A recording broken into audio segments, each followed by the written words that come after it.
અરે સ્વામિનારાયણ. અરે તારીખ આજે 12 જાન્યુઆરી 2026 રોજના અનુક્રમમાં આપણે આ રામાનુજાચાર્યકૃત વ્યાસસૂત્રનું શ્રી ભાષ્ય જે છે તે જોઈ રહ્યા છે. અથા તો બ્રહ્મ જિજ્ઞાસા એ સૂત્ર જે છે કરીબ એ આપણું પૂરું થવા આવેલું છે. 224માં પાના પર પહોંચ્યા છે, બરાબર. એટલે આપણું આ પહેલું સૂત્ર જે છે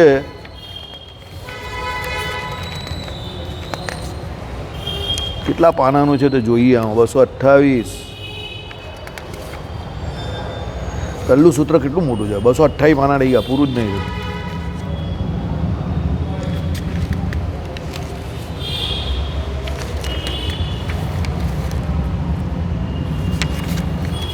ચાલુ જ છે લે.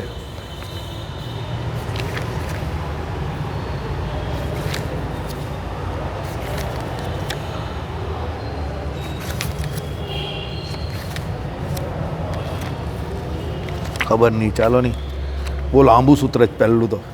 ચાલો, એટલે ચાલે જ છે ભાઈ. હજુ તો જોઈએ, હવે પૂરું થવાની બહુ આપણે રાહ નહીં જોતા, કારણ કે આપણે આયોજન બધા મોટાને લાંબા લઈએ ને.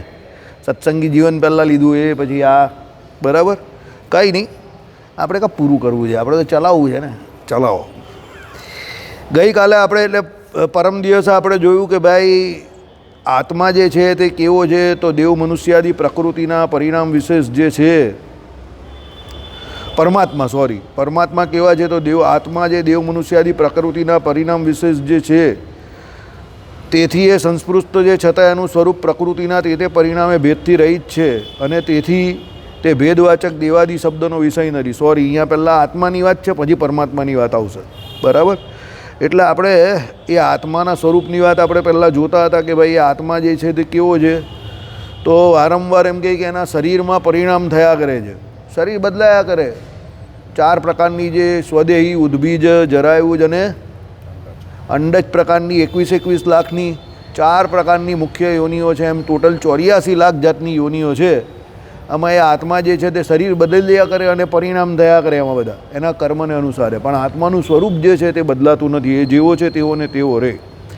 એટલે કહેવાનો મતલબ શું છે કે ભેદવાચક દેવાદી શબ્દનો વિષય નથી. જ્ઞાન અને સત્તા, અસ્તિત્વ એ જ એનું લક્ષણ છે, સ્વરૂપ છે. વિષય અહીંયા એ છે જ નહીં કે ભાઈ પૈસાદાર છે કે ગરીબ છે કે એમ કહી કે બ્રાહ્મણ છે કે ક્ષત્રિય છે કે વૈશ્ય છે કે ચતુસ્થુ અન્ય છે કે ભાઈ ઇન્દ્રાદિક દેવતાઓની કેટેગરીનો છે કે એની ઉપર બ્રહ્માજીની કેટેગરીનો છે કે અક્ષરધામનો મુક્ત છે કે પછી કીડી જેવો છે. એ સબ્જેક્ટ જ નથી.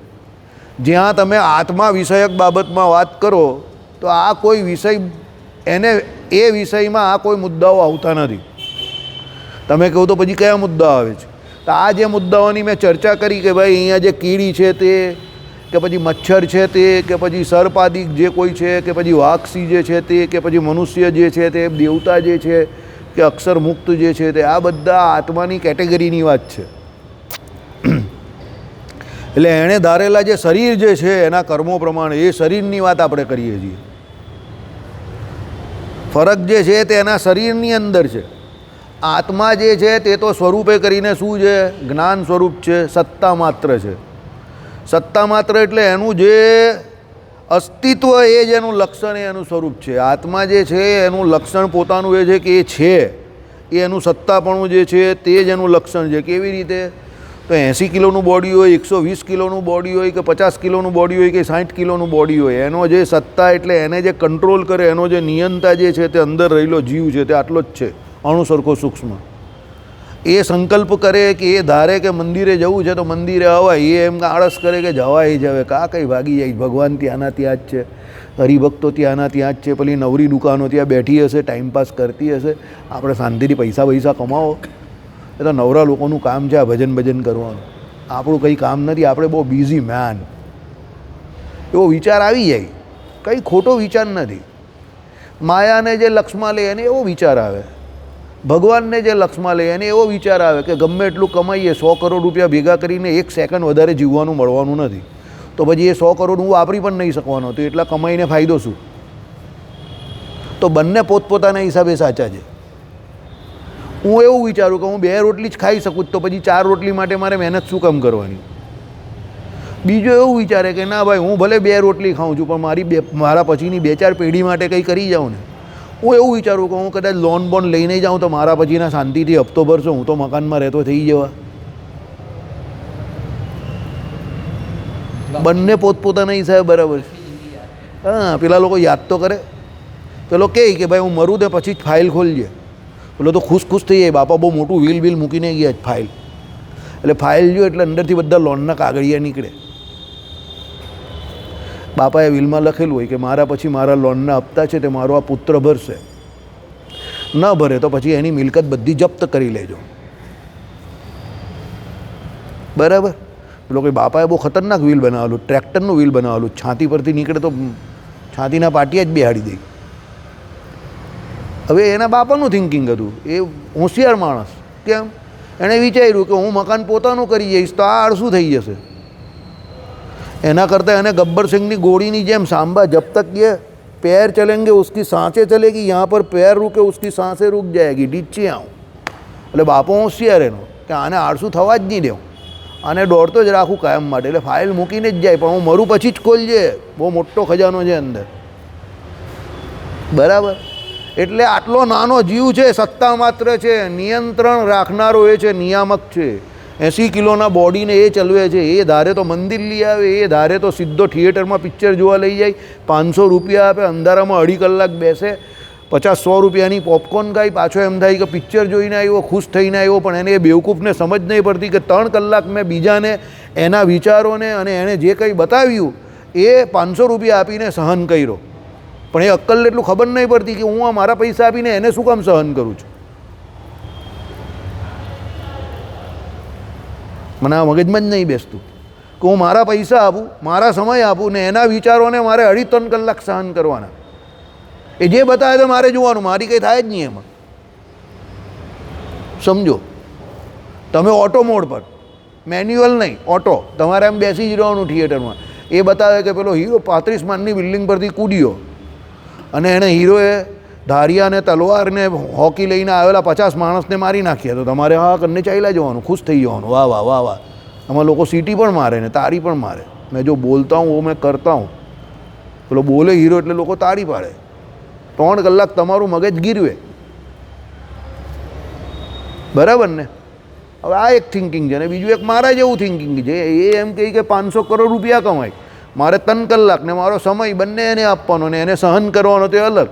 એ ભાઈ આપણે પોસાય એવું નથી, જરા પણ નહીં પોસાય. બરાબર. કોઈ મને કહે કે તને મફત પિક્ચર જોવા લઈ જાઉં તો પણ હું ના જાઉં. ભાઈ મારાથી 3 કલાક એવી રીતે બેસી જ નહીં રહેવાય કે એના વિચાર હું સહન જ શું કામ કરું 3 કલાક. એ જે બેવકૂફી બતાવે તો મારે તો સહન જ કરવાની ને. હું શું કામ સહન કરું? મારાથી ઘરમાં ટીવીમાં સહન નહીં થતી તો ફાઇટિંગમાં એટલા બધા અંબક બતાવે. પેલો એકને મારતો હોય ને પેલો બાજુવાળો ઊભો રહેલો ત્યાં, આમ પેલો કુલ્હાડી લઈને ઊભો રહ્યો. મેં કહું આ કેમ નહીં મારતો એને?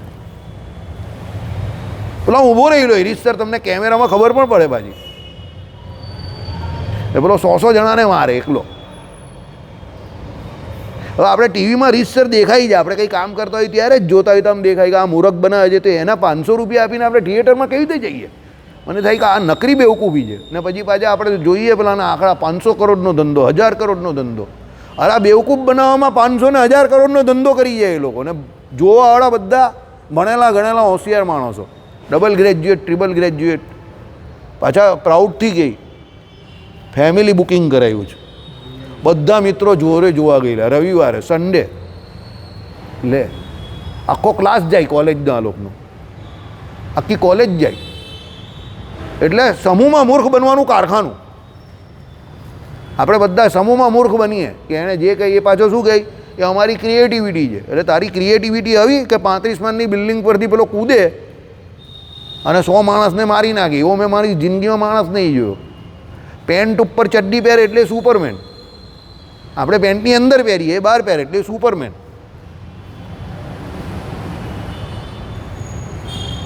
આ આપણા મગજની વાનની વાત છે ભાઈ, સમજ્યા? હવે આ જે લોજિકલ થિંકિંગ છે, આ લોજિકલ થિંકિંગ છે. પેલું જે છે તે એક કાલ્પનિક દુનિયા છે જેને જોઈને માણસ રાજી થાય છે.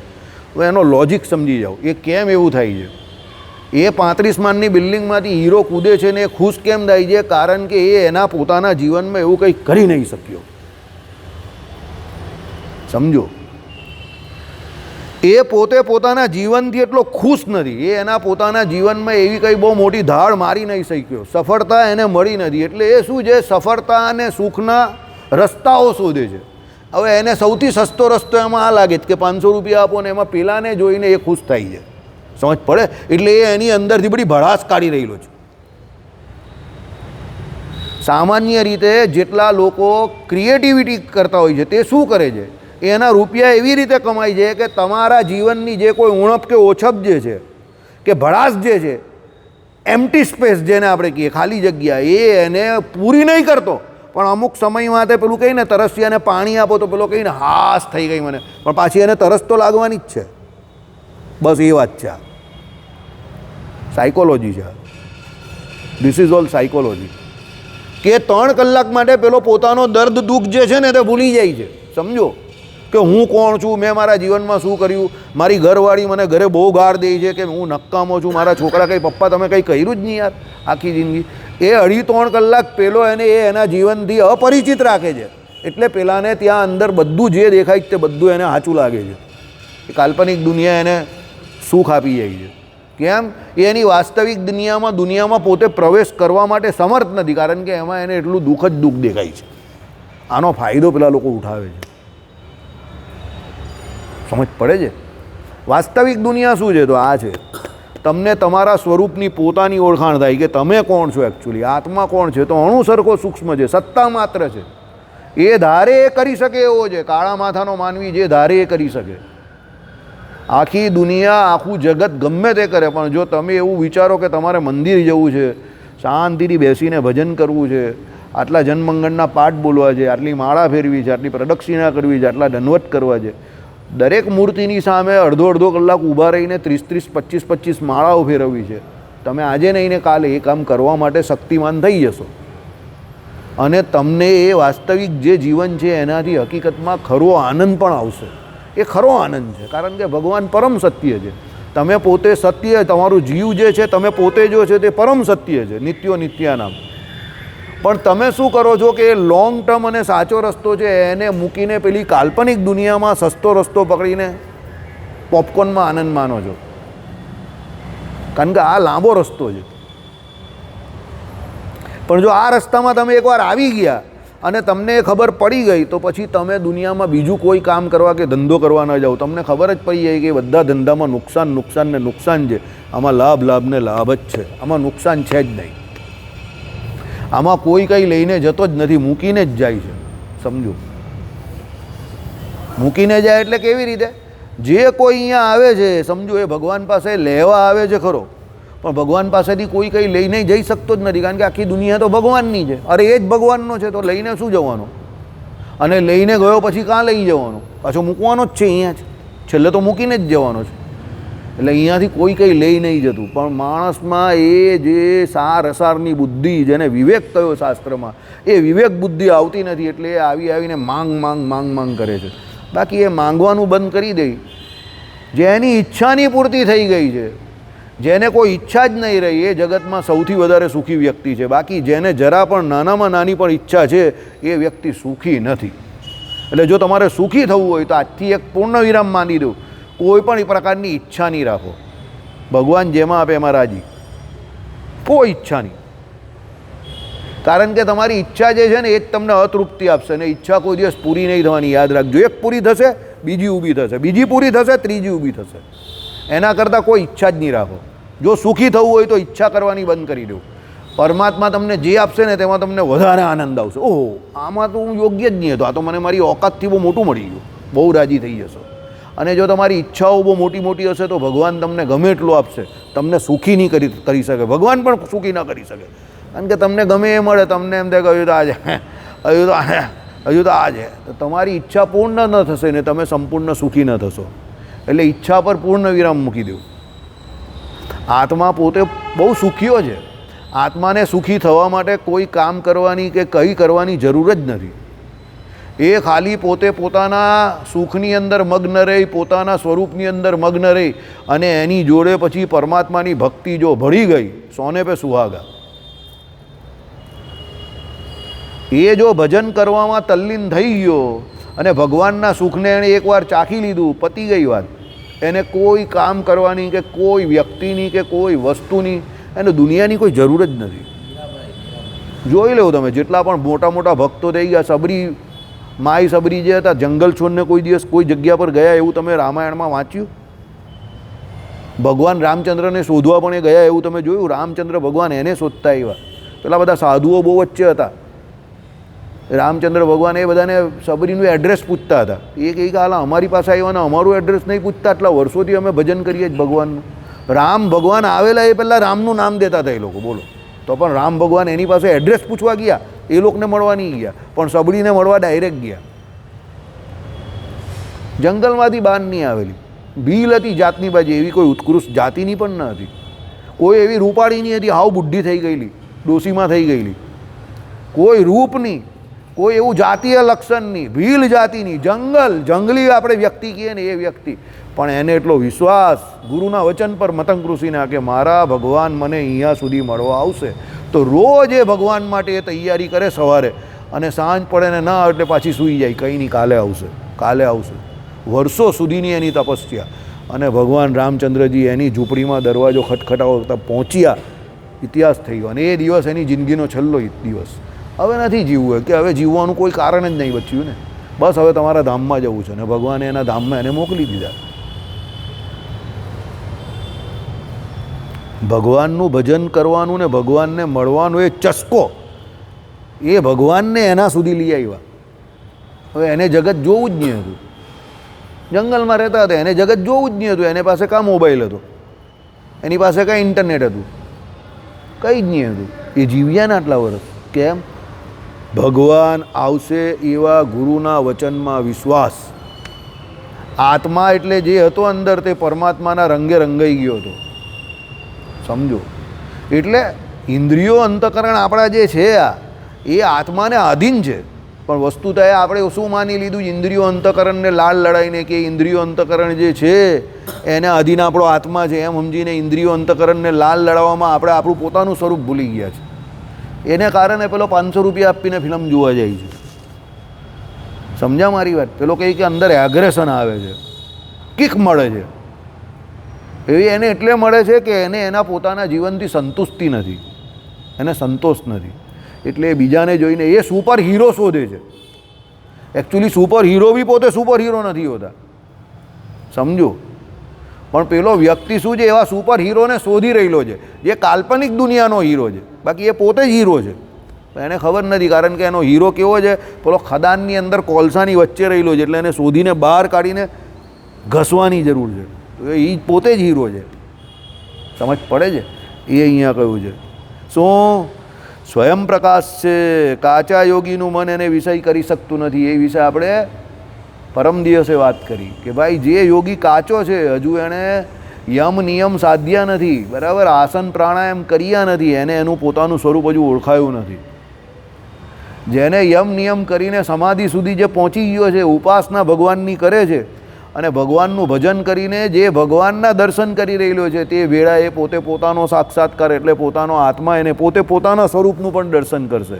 પણ કાચા યોગીનું આ કામ નથી. આપણે તો કાચા યોગી પણ નથી, બરાબર. ચાલો, આથી કાંઈ પ્રપંચનો નિષેધ કરવામાં આવતો નથી. એટલે શું કહ્યું કે ભાઈ અહીંયા જે કહ્યું કે ભાઈ યોગીનું મન એને વિષય કરી શકતું નથી, આથી કાંઈ પ્રપંચનો વિષય કરી શકવાનો નથી. કંઈ પ્રપંચ એટલે જગતનો કોઈ નિષેધ નહીં કર્યો. શંકર વેદાંતિ માને છે તે પ્રમાણે, બરાબર. ચાલો,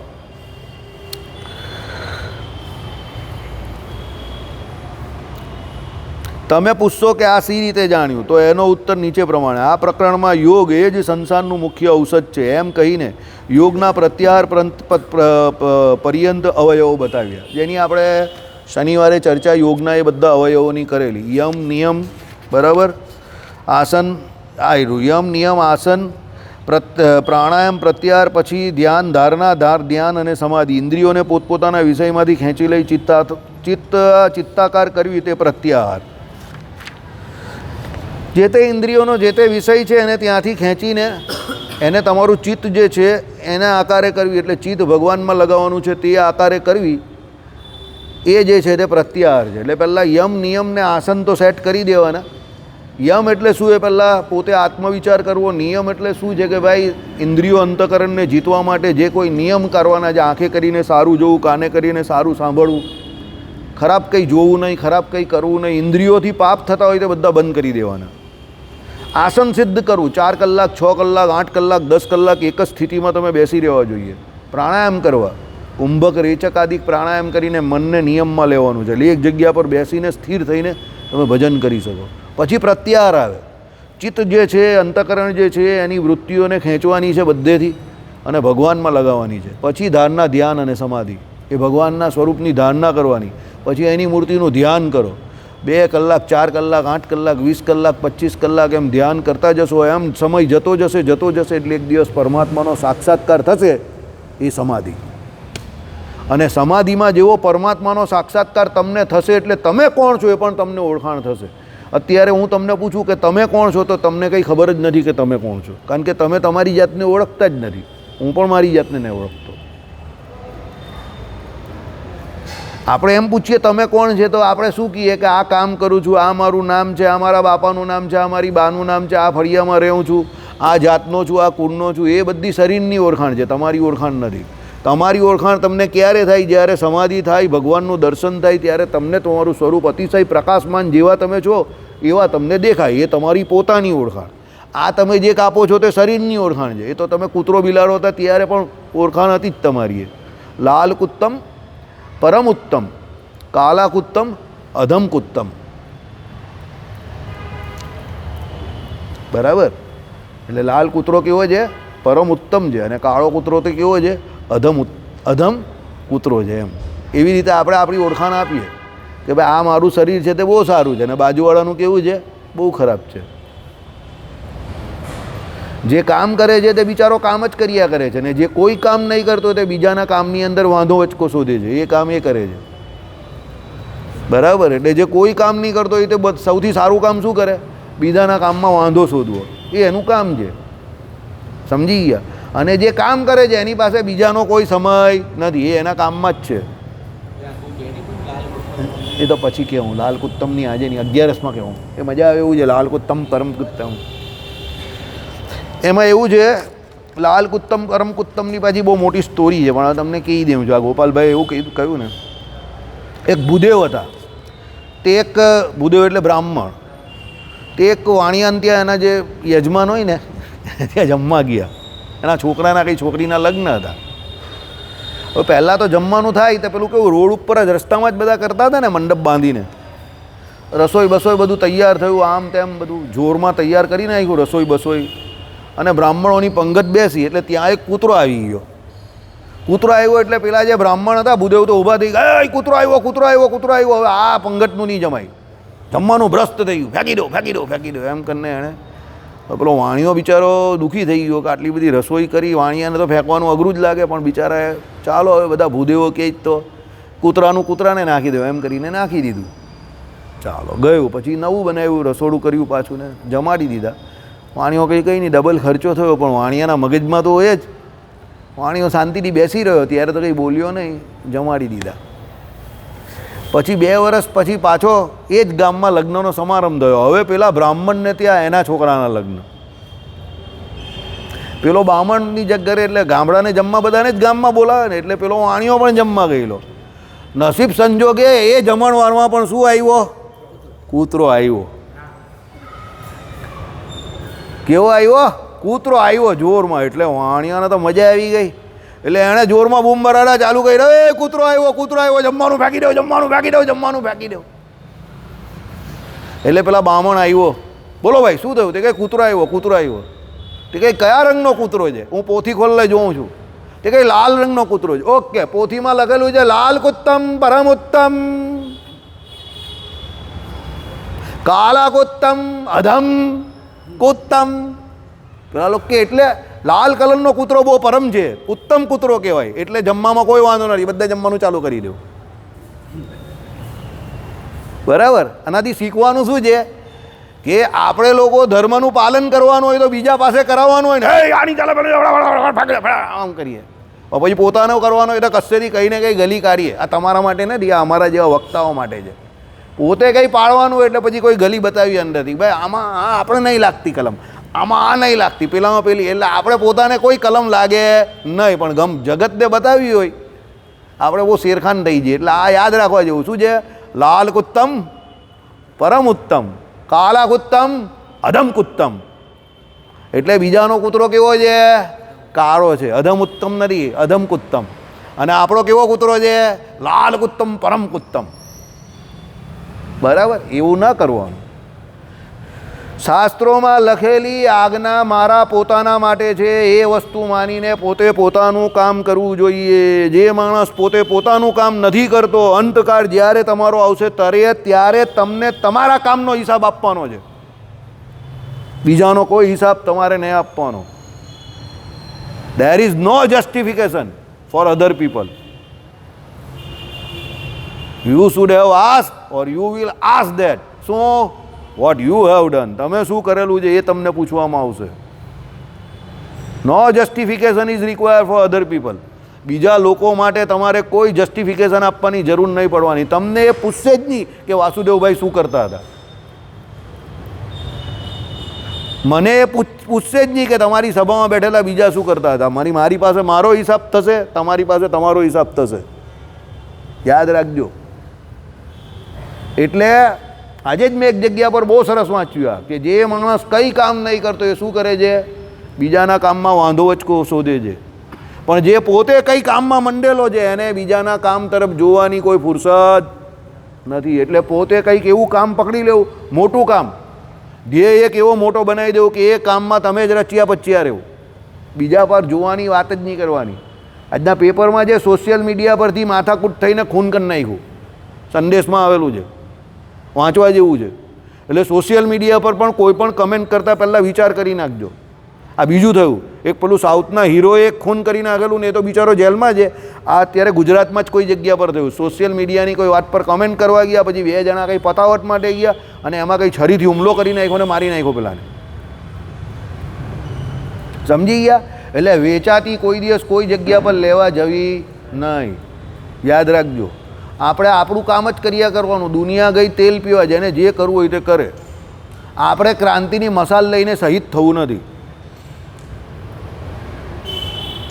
આપણે ભજન કીર્તન કરતાં કરતાં ભગવાનનું નામ દેતા હતા ભગવાનના ધામમાં જવું છે. જે શહીદ થયા તે શહીદ જ કહેવાયા. અને જે નેતા હતા એ બધાએ રાજ કર્યું ને એ લોકોના નામ સંસદમાં પાર્લામેન્ટમાં લખેલા છે. પેલા શહીદ થઈ ગયા એને બધા ભૂલી જશે. સમજી ગયા? યાદ રાખજો. શહીદી કઈ કામની એ યાદ રાખો અને શહીદી કઈ ન કામની એ યાદ રાખો.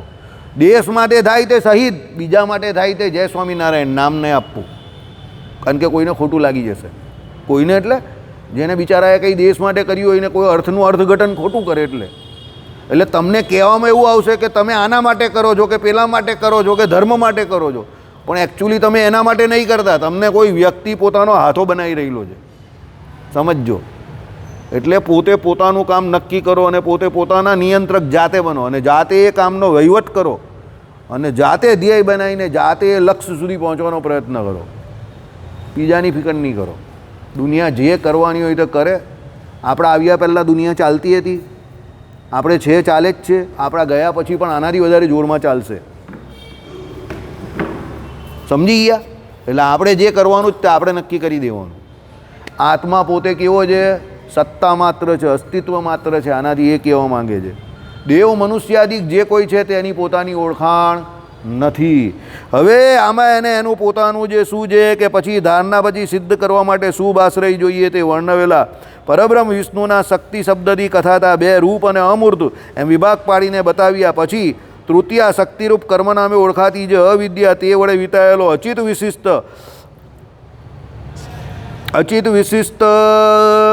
શક્તિરૂપ કર્મ નામે ઓળખાતી જે અવિદ્યા તે વડે વિટાયેલો અચિત વિશિષ્ટ એવો ક્ષેત્રજ્ઞ તેને બ્રહ્મનો મૂર્ત નામનો વિભાગ છે, પણ એમાં 3 ભાવનાનો પ્રવેશ હોવાથી એ અશુભ છે એમ કહ્યું. આ બહુ સરળ છે એટલે તમને બધાને આવડતું જ હશે. જગદીશના હસવું આવે છે. બહુ સરળ એટલે પછી તમને વાંધો નહીં ને, બહુ ઇઝી હોય એટલે પછી કહેવાની ક્યાં જરૂર છે. ચાલો, શું કહ્યું પહેલાં? અવિદ્યાથી વીંટાયેલો હોવાથી અચિત સાથે ભળી ગયેલો. અચિત એટલે શું? માયા જોડે ભળી ગયેલો. અવિદ્યા શું છે? અજ્ઞાન આપણું જે છે ને, માયા જે છે, અદ્વૈતીઓ જેને અવિદ્યા અને માયા કહી છે, માયાથી, પ્રપંચથી, જગતથી આ આત્મા વીંટાઈ ગયેલો છે, બરાબર? એટલે એને અચિત સાથે ભળી ગયેલો છે, માયા સાથે ભળી ગયેલો છે, એટલે એને એનું પોતાનું સ્વરૂપ ઓળખાતું નથી. જીવને મૂર્ત માનેલો છે કારણ કે શરીર એની મૂર્તિ છે. જીવ પોતે કેવો છે? મૂર્ત છે અહીંયા, બરાબર? કારણ કે શરીર જે છે તે એની મૂર્તિ છે. કેમ? એની ઓળખાણ જે થાય છે તે આના દ્વારા થાય છે. એટલે હું દાખલા તરીકે જગદીશ કહું તો તમે જ ઊભા થવાના જ. ભલે જગદીશ તમારા શરીરનું નામ છે, પણ એ ભેરા પેલો શરીરી જે છે એ જાણે છે. હું અશોકભાઈ કહું તો અશોકભાઈ જે છે તે જ ઊભા થશે, કારણ કે અંદર બેઠેલા જે અશોકભાઈનો જીવ જે છે તે જાણે છે કે આ મને અશોકભાઈ કહે છે. એટલે હું જ્યારે નામની વાત કરું તો એ નામ ભલે તમારા શરીરનું છે, પણ એની જોડે બેઠેલો નામી જે છે તે અંદર 100% ઇન્વોલ્વ છે. એટલે એને અહીંયા કેવો કયો? મૂર્તિમાન કયો, મૂર્ત કયો. સમજ પડે છે? કારણ કે આ મૂર્ત એવા શરીરને ધારીને બેઠો છે, અને આ મૂર્ત એવા શરીરને એ પોતે પોતાનું શું માની બેઠો છે? સ્વરૂપ માની બેઠો છે. એટલે અવિદ્યાથી એ વીંટાયેલો છે. એટલે જ્યાં સુધી એનો આ દેહભાવ ટળતો નથી ત્યાં સુધી એને પોતાના સ્વરૂપની ઓળખાણ થતી નથી. એટલે શું કહ્યું એના માટે? એણે યોગ દ્વારા ભગવાન વિષ્ણુની જે શક્તિ કહી છે, આ માયા, એને પાર થવા માટે યોગ દ્વારા ભગવાન જોડે સીધો એને યોગ થાય ને ભગવાનનો સાક્ષાત્કાર થાય ને ત્યારે આ ભગવાનની શક્તિરૂપ જે માયા જે છે, અવિદ્યા જે છે, એનાથી એ પર થશે, જુદો થશે. બહુ સરળ છે ને? મુકમ્મલ નહીં કહોગે રાજ્યા? હા, મુકમ્મલ નહીં કહોગે રાજ્યા? બહુ સરળ છે ને કામ, બરાબર? હા, એક પગ અહીંયા ને બીજો કાં? અક્ષરધામમાં, બરાબર? ચાલો, હવે સાંભળો. એ 3 ભાવના તે કહી તો બ્રહ્મ ભાવના, કર્મ ભાવના અને ઉભય ભાવના. બ્રહ્મ ભાવના તે શું? સનંદનાદિક જ્ઞાનીઓની, બરાબર? કર્મ ભાવના એટલે શું? દેવાદી સ્થાવર જંગમની. અને ઉભય ભાવના એટલે હિરણ્ય ગર્ભાદી, કોણ? જેઓ સૃષ્ટિ કરે છે અને તે સાથે જ્ઞાની પણ છે તેઓની. એટલે જુઓ, વિષ્ણુ પુરાણ 6:7:48-51. આ 3 ભાવના પરમાત્મા કરતાં ઉતરતી દશાની છે. 3 પ્રકારની ભાવનાઓ જે છે તે આત્મા કરે. કઈ પહેલી ભાવના તે સાંભળો? બ્રહ્મ ભાવના. તો બ્રહ્મ ભાવના કોની હતી તે સાંભળો? સનંદનાદિ જ્ઞાનીઓની. સનંદન કોણ છે? પેલા 4 સનત કુમાર, એ બધા બ્રહ્મ ભાવનાવાળા હતા. એમ પોતે પોતાના સ્વરૂપની અને એની હતી ને, કેવા ફરતા હતા? દિગંબર ફરતા હતા, એટલે બ્રહ્મ ભાવનામાં હતા. એના પછીના જે આવે તે કર્મ ભાવનાવાળા, દેવાદી સ્થાવર જંગમની. આ બધા દેવો જે છે ને, સ્થાવર અને જંગમ પાછા કેવી રીતે સમજો? એના પોતાના લોકમાં રહ્યા તે કેવા? સ્થાવર. અને અહીંયા કાર્યરૂપે જે રહ્યા તે કેવા? જંગમ. દાખલા તરીકે વરુણ દેવતા, તો વરુણ દેવતા પોતાના વરુણ લોકમાં રહ્યા તે કેવા? સ્થાવર. અને અહીંયા જે પાણી રૂપે રહ્યા તે કેવા? જંગમ. ખબર પડે છે?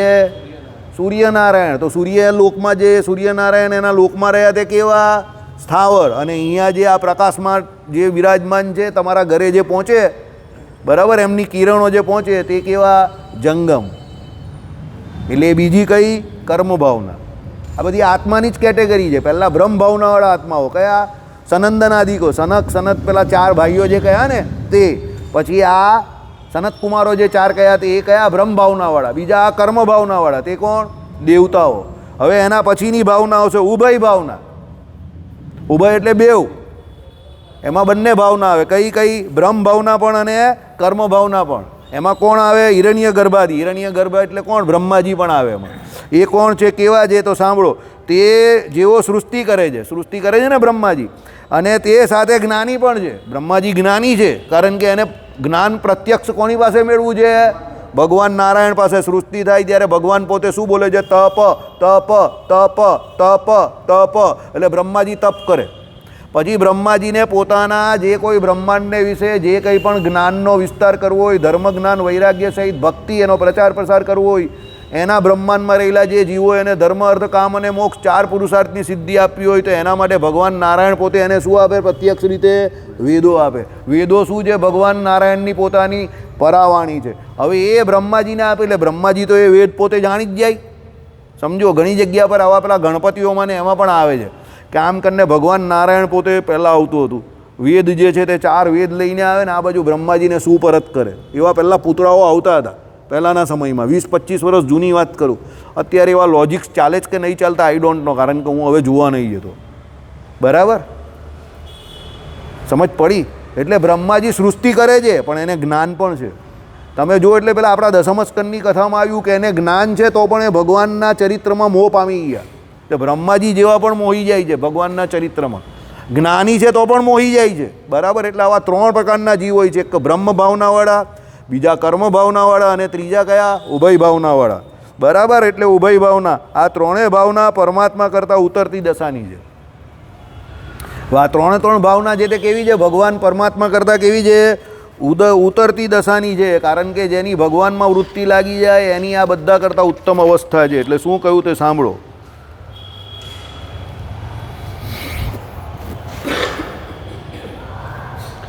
ક્ષેત્રજ્ઞ તેને બ્રહ્મ મૂર્ત નામનો વિભાગ છે પણ એમાં એ 3 ભાવનાઓનો પ્રવેશ હોવાથી તે અશુભ છે એમ કહ્યું. એટલે આ 3 ભાવના જે છે ને એને ક્ષેત્રજ્ઞ કોણ? પેલો આપણો અંદર રહેલો જીવ એ અશુભ છે. બરાબર છે, પણ એમાં 3 ભાવનાનો પ્રવેશ હોવાથી અશુભ છે એમ કહ્યું. પછી બ્રહ્મનો બીજો અમૂર્ત નામનો વિભાગ જે કર્મ નામે ઓળખાતી અવિદ્યાથી રહિત છે, અચિતથી વિયુક્ત છે અને કેવલ જ્ઞાનરૂપ છે અને એનું પરિપક્વ યોગીથી જ ધ્યાન થઈ શકતું હોવાથી અપક્વ યોગીનું મન એને વિષય કરી શકતું નથી અને વળી સ્વતઃ શુદ્ધિ રહિત છે, તેથી એ શુભ આશ્રય તરીકે લેવાતું નથી એમ બતાવ્યું છે. અને છેવટે પરશક્તિરૂપ આ અમૂર્ત રૂપ અને અપર શક્તિરૂપ ક્ષેત્રજ્ઞ નામનું અને મૂર્તરૂપ અને તૃતીય શક્તિ કહેવાતી રૂપ કર્મરૂપી અને અવિદ્યા જેને લીધે પરાશક્તિરૂપ આત્મા ક્ષેત્રજ્ઞ બને છે. આ 3 શક્તિ જેમાં રહેલી છે એવું ભગવાનનું અસાધારણ મૂર્ત રૂપ છે. આદિત્ય વર્ણ, આદિત્ય જેનો વર્ણ છે ઇત્યાદિ વેદાંત વાક્યથી સિદ્ધ છે. એ જ શુભ આશ્રય છે એમ કહેલું છે. અત્રે પરિશુદ્ધ આત્મ સ્વરૂપ શુભ આશ્રય થવાને યોગ્ય નથી એ કહેવા માટે પ્રત્યસ્ત ભીદમ જે ભેદ રહિત છે ઇત્યાદિ વચનો છે તે નીચેના શબ્દોથી સમજાય છે. એટલે કહેવાનો તાત્પર્ય અહીંયા શું છે? તે યોગ શીખનારે ધ્યાન કરવા લાયક તરીકે શાસ્ત્રમાં ઉપદેશાયેલો વિષય તે શુભ આશ્રય કહેવાય. પ્રકૃતિમાં વીંટાયેલો જીવ કે શુદ્ધ આત્મા બેમાંથી એકે ધ્યાન કરવા લાયક નથી. આગળ ગણાવેલી 3 શક્તિયુક્ત ભગવાનનું મૂર્ત સ્વરૂપ એ જ ધ્યાન કરવા યોગ્ય એટલે શુભ આશ્રય છે એમ બતાવશે. કહેવાનું તાત્પર્ય શું છે?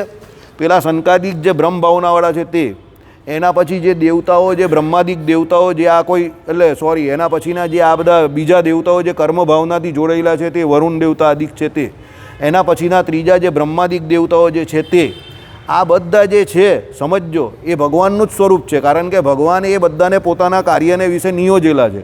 પણ આમાંથી આ કોઈ ધ્યાન કરવા લાયક કે યોગ્ય નથી. તો ધ્યાન કરવા યોગ્ય કોણ છે? વિષ્ણુ વિષ્ણુ વિષ્ણુ વિષ્ણુ પરમ વિષ્ણુ.